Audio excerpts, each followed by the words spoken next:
नमस्कार दर्शक, मैं रिया और आप देख रहे हैं नांदेड़ पुकार न्यूज। मर्जी के खिलाफ शादी करने का फैसला लेने के डर से माता पिता ने ही अपनी बेटी को मौत के घाट उतारा।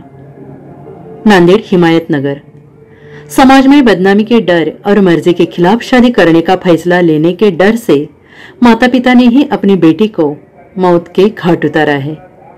ये घटना शुक्रवार आधी रात को हिमायत नगर नेहरू नगर इलाके में हुई है। इस संबंध में देर रात तक हिमायत नगर थाने में 302 का मामला दर्ज किया गया है। मृतक लड़की का नाम अंकिता रामराव पवार, उम्र 17 साल। इस घटना के बाद नांदेड़ एलसीबी की टीम और धर्माबाद के उपविभागीय अधिकारी और भोकर पुलिस कैंप घटना की जांच में लगे हैं। हिमायत नगर पुलिस के मुताबिक पवार परिवार नांदेड़ जिले के हिमायत नगर कस्बे के नेहरू नगर इलाके में रहता है। इस परिवार की बेटी का लव अफेयर इलाके के एक युवक के साथ हुआ था। जब परिवार को इस बात का एहसास हुआ तो उन्होंने लड़की को समझाया कि दूसरी जाति के लड़के से प्यार करना गलत है। हालांकि 1 महीने पहले ही उस लड़के के साथ वो भाग गई जिससे वो प्यार करती थी। फिर परिजनों के द्वारा हिमायत नगर पुलिस में फरार युवक के खिलाफ शिकायत दर्ज कराने के बाद प्रेमी युवक के खिलाफ पॉस्को तहत मामला दर्ज किया गया। इसके बाद लोकल क्राइम ब्रांच की टीम ने लड़की को ढूंढ लिया और उसके माता पिता को सौंप दिया, लेकिन लड़की के व्यवहार में कोई सुधार नहीं था और वो फिर घर से भागे हुए लड़के के साथ शादी करने की जिद पर अड़ गई। इसलिए लड़की के माता पिता ने उसके व्यवहार से तंग आकर और समाज में बदनामी के डर से शुक्रवार की आधी रात को मृतक सुश्री अंकिता के सिर और माथे पर कोयते से वार कर दिया जब वो गहरी नींद में सो रही थी। इस घटना की जानकारी जैसे ही पुलिस को हो गई, पुलिस उस मृत बच्ची के शव को ग्रामीण अस्पताल लेकर पोस्टमार्टम कराया और बच्ची की हत्या के मामले में उसके माता पिता को हिरासत में ले लिया। ऐसी जानकारी नंदलाल चौधरी, प्रभारी पुलिस निरीक्षक ने संवाददाताओं से बातचीत के दौरान की।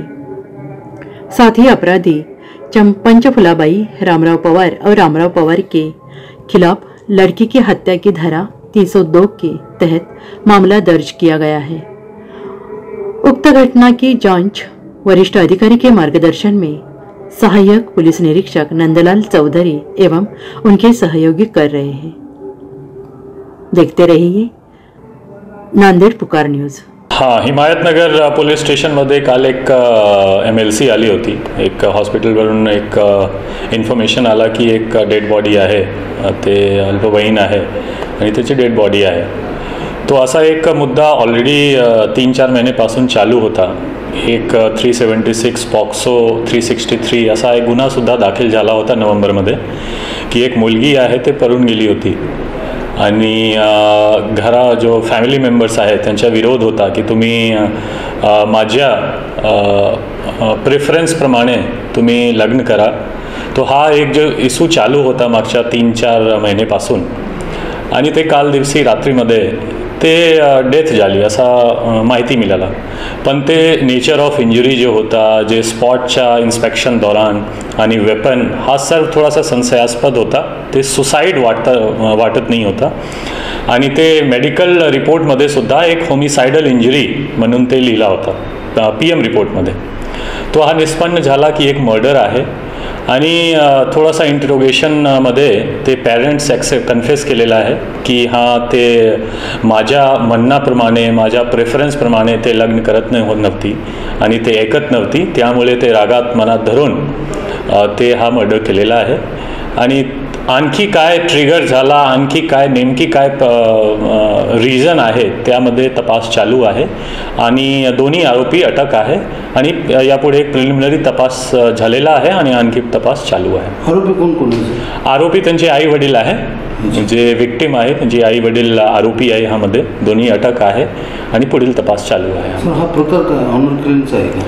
ऑनर किलिंग असा प्रथम दृष्ट्या वाटतो, पण ते 2-3 महिन्यापासून हा इशू चालू होता आणि एक गुन्हासुद्धा दाखल झाला होता। पोलीसच्या इंटरव्हेन्शन, कोर्टच्या इंटरव्हेन्शन चालू होता आणि नेमकी काय ट्रिगर झाला त्या रात्रीमध्ये ते आणखी तपासमध्ये पुढे येईल। पण ते हा वाटतो की हा माझ्या प्रेफरन्सप्रमाणे माझ्या म्हणणेप्रमाणे तुम्ही ऐकत नाही, तुम्ही लग्न करत नाही, त्या एक प्रकरण होऊ शकतो.